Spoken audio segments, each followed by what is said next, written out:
ఈ యుద్ధానికి మేము మా పిల్లలతో పాటు కలిసి వెళతాం. ఇక మేం లేని సమయంలో తోడరమల సాబ్ ఇక్కడ మొత్తం అంతా మీరే చూసుకోవాలి. అలాగే మీరేం ఆందోళన పడకండి. మీ భద్రత నిమిత్తం చిన్న సంఖ్యలో సైనిక బలగాన్ని ఇక్కడ ఉంచమని రాజా భగవాన్ దాస్ గారికి చెప్పడం జరుగుతుంది. మీరు నిశ్చింతగా ఉండండి షహన్షా.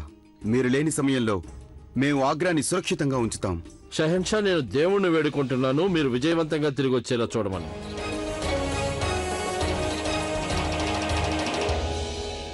అత్తయ్య గారికి నా మీద అంత కోపం ఎందుకు వచ్చిందో అర్థం కావడం లేదు. ఆవిడిని నేను ఎంతగానో ప్రేమిస్తాను మోతి. ఆవిడ మనసుని గాయపరచాలని ఎన్నడూ అనుకోను.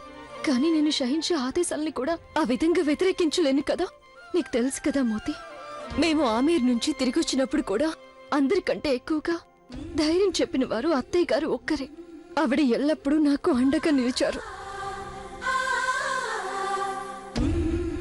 కానీ ఈసారి మాత్రం ఆవిడ నా పట్ల అయిష్టత చూపిస్తున్నారు.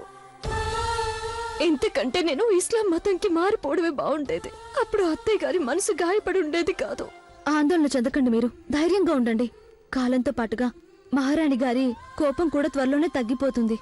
అంతేకాదు, మీరు గనక ఇలాగే ఏడుస్తూ ఉంటే షహన్షా గారికి తప్పకుండా కోపం వస్తుంది.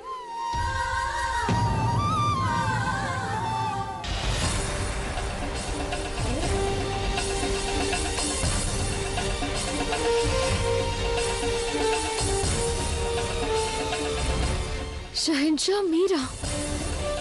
షహన్షా, అసలు మీరు అనుకుంటున్న విధంగా ఏమీ జరగలేదు. కొంచెం నా మాట వినండి షహన్షా.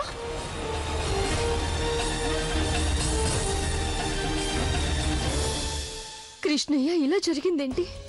ఇప్పుడు షహన్షా నేరుగా అత్తయ్య గారి దగ్గరికి వెళతారు. అప్పుడు ఇద్దరి మధ్య గొడవ జరుగుతుందేమో అనిపిస్తుంది.